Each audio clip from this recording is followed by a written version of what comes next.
We have a very large hibiscus bush that over the years has, ever since we've owned this house, has been a great bush. It comes and goes. I just recently fertilized it, and so it's pretty green right now. As you can see, we fertilized everything, so they're looking great. Let's go close up and see one of the blooms. As you can see, I've already picked several of these. But this red bloom is the best kind to make hibiscus tea. We're going to go ahead and pick the rest of these, and then we'll show you how to prep it. Okay, the next step I do here, because there are ants like hibiscus too, so there are a few little ants and bugs and stuff. I got 2 cheap dish pans here, dollar store. I got about a dozen blooms. I'm going to put them down in here and soak them real good and let them set for about 15 minutes. And I set this other pan of water to hold them down.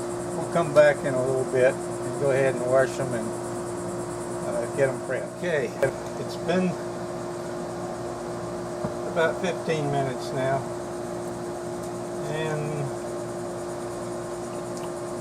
we have these things pretty well rinsed off, prepared.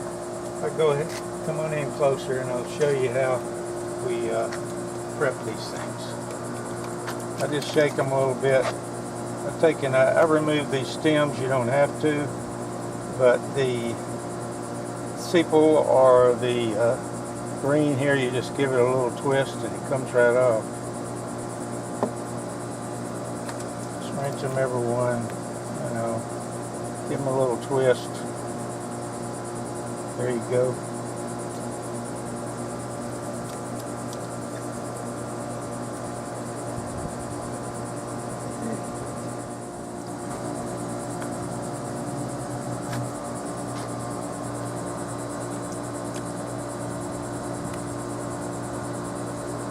A little twist works great.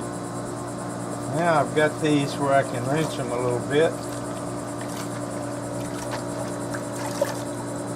and we'll take them in and give them a final wrench inside. 8 cups of water for 2 cups of blooms, and that's about right. What we have there is about 2 cups. So I measure out 8 cups of water in a big pan.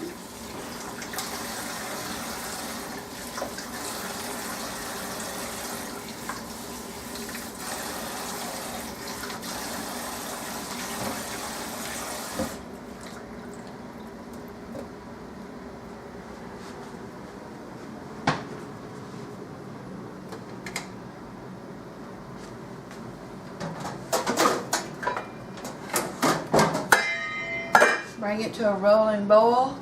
When it reaches a rolling boil, you turn off the heat, put a lid on there, set it for 20 minutes. Now, if you do not want to or have extra blooms that you want to dry, there's a process that we're going to show you right now. You have a colander, rinse the excess water off, and put them on a cloth to dry for a little bit. And then we happen to have a dehydrator, which we will use to dry these for about an hour and a half. We'll show you that process as well. We're putting these blooms on a dehydrator, single layer, and we use about 2 racks for the few blooms that we have. Our dehydrator holds up to 4 racks. There's extra racks, and here's the dehydrator. It's a Presto, just inexpensive. After the process is over, here's what the dried leaves look like, and they can be stored in any dry container. An airtight dry container. Airtight, I stand corrected. I'm going to plug this in.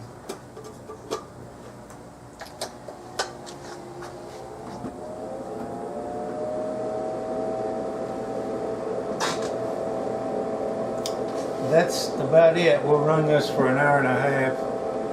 Now you can buy this online, but after I saw the price of a few blooms online, I thought, hey, I happen to realize I've got one in the front yard.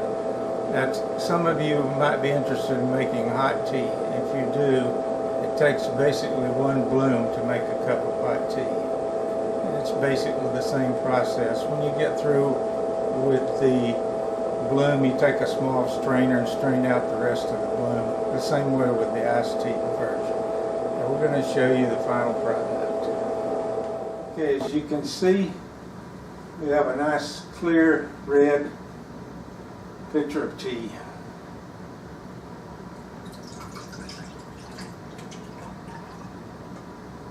I should put some ice in it, right? Anyway. Tastes good to me.